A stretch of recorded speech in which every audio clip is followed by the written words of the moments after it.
Samahan niyo kami ngayon ni Bawbaw, mga chong. Oo, wala ka lang pinag-aaralan, kaya naging construction. Troy, ang gusto lang namin, Troy, tigil-tigil mo na kami, ha? Kami, nabibisit din kami sa'yo, ha? Hindi yung araw-araw pagbibigyan ka namin. Umalis ka dito sa village. Malis ka na dito, nagtatrabaho kami. Kung wala kang maganda sasabihin, malis ka na lang dito. Ako na dito, uy. Ano problema mo? Kasi yung palak. Ano? Oo, ba't ka dito? Hoy! Ba't bigla ka nga alis? Uy, boss. Ano? Tayo nga pala mga chong. Bali. Wow. Ano? Dito muna tayo ba? Saglit lang. Pagod tayo ngayon eh. Bali, nandito nga pala kami ngayon sa camp ng kapatid ko, no.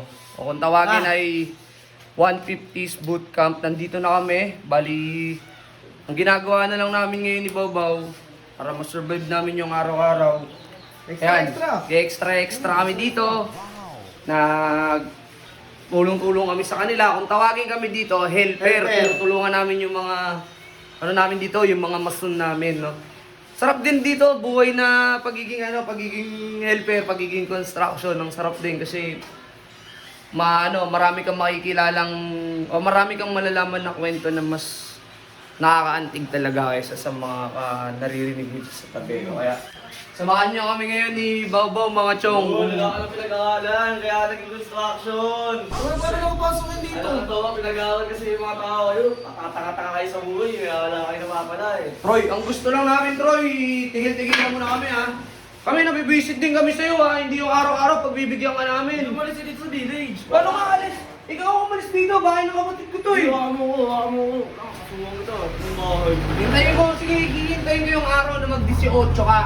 Tapos magagaganyan ka sa akin. Hintayin ko yun, Troy. Yun nga, pag tumanda ako eh, buti na lang, bawal ako kumapit sa matanda eh. Matagal Bawal kumapit sa matanda. Troy, mas kinalo ko Troy. siya. Troy. Hoy, wait ka mo doon. Ano, bilisan mo, magano ka doon.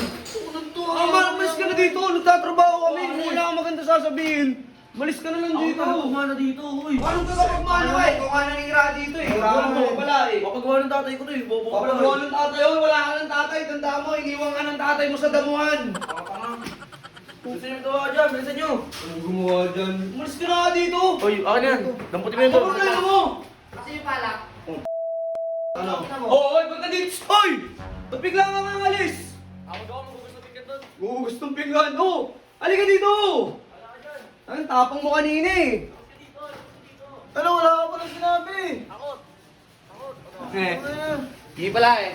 Di pala ako ubra eh. Tol, ayaw mo na yan, tol. So ayun, mga chong, no? Papala ako sa taas eh. Hindi talaga mawawala sa hindi talaga mawawala sa buhay namin yung mga gunggong na yan. Na kahit na anong gawin naming mabait, masama sa kanila, putya, andyan Kahit pa rin saan nga tayo yan. magpunta, baka nandiyan pa rin yung... Oo eh, kahit JRB ka lang eh, kahit JRBox ka lang, malamang siguro, narunod yung mga yun eh. O yun mga chong, ganito lang yung buhay namin dito ni Bawbaw. Maya-maya magbe-break time na, hindi na rin namin alam yung oras, pero maya-maya siguro magbe-break time na to. Kakain muna kami, no? Ano, tayo, di ko na matapon kung Okay, pinapatapon Baw. sa akin eh. So ayun mga chong, balikan uli namin kayo pag may ginagawa kami dito ni Bawbaw o hindi kami busy. No? Salamat!